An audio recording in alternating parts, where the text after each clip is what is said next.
fierce lioness suddenly bursts out of the grass. The animals nearby scatter in fear. The lioness quickly locks onto Pumbaa. Pumbaa runs for his life, but still gets forced to the edge of a cliff. Just as he is about to become prey, Simba suddenly charges out and tackles the lioness to the ground. The lioness fights back at once. The two lions start wrestling instantly, but during the fight, Simba suddenly recognizes her. Nala?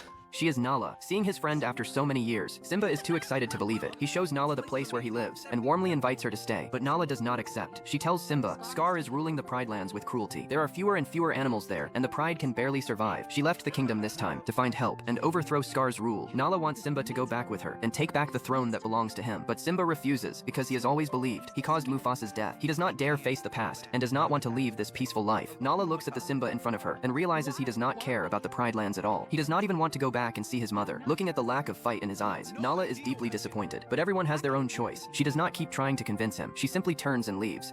I guess I made a mistake. Goodbye, Simba. Simba does not ask Nala to stay. He feels he has his own pain, and nobody can understand what happened back then. But when Simba returns to the forest, he sees a mandrill sitting in a tree, as if he has been waiting for him. Simba does not want to deal with him, and turns to leave, but the mandrill keeps following him. The mandrill tells Simba he knows a lion king named Mufasa, and once held his son in his arms. More importantly, he knows where Mufasa is now. Simba denies it right away, because Mufasa has been dead for years, but the mandrill says Mufasa is still alive. He tells Simba to follow him, saying he will take him to see his father. Before long, Rafiki brings Simba to the lake. He points at the water and tells Simba, Mufasa is right here. Moonlight shines on the water. Simba looks down and sees his father's face in the reflection. Rafiki tells him, Mufasa has always lived in his heart. Then, Simba seems to hear his father's voice from the sky. Simba, you must take your place in the circle of life. I can't. You must remember who you are, the one true king.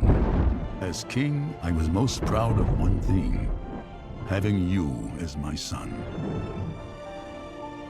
That was a long time ago. No, Simba. That is forever. Please, don't leave me again. I never left you.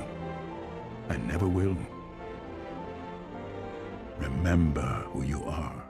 Mufasa reminds him, do not forget who you are, and do not forget your true responsibility. At that moment, Simba finally understands his mission. The Pride Lands need him. He must return with his father's will and protect the land that once belonged to them. Simba immediately runs toward the Pride Lands. He chooses to leave this easy forest and find Nala, so they can take back their home together. Before long, Simba catches up with Nala, who is walking alone through the wasteland. Seeing Simba finally stand up again, Nala is filled with surprise and joy. The two immediately run toward the Pride Lands together. Simba passes through the gorge that once terrified him. This time, he chooses to face the past directly and stop running away. But the Pride Lands now are already ruined and lifeless. Animal remains are everywhere. The grassland that was once full of life has become dry, cracked earth under Scar's rule. This kingdom has gone from a thriving land to a nearly lifeless wasteland. Seeing his old home become like this, Simba regrets not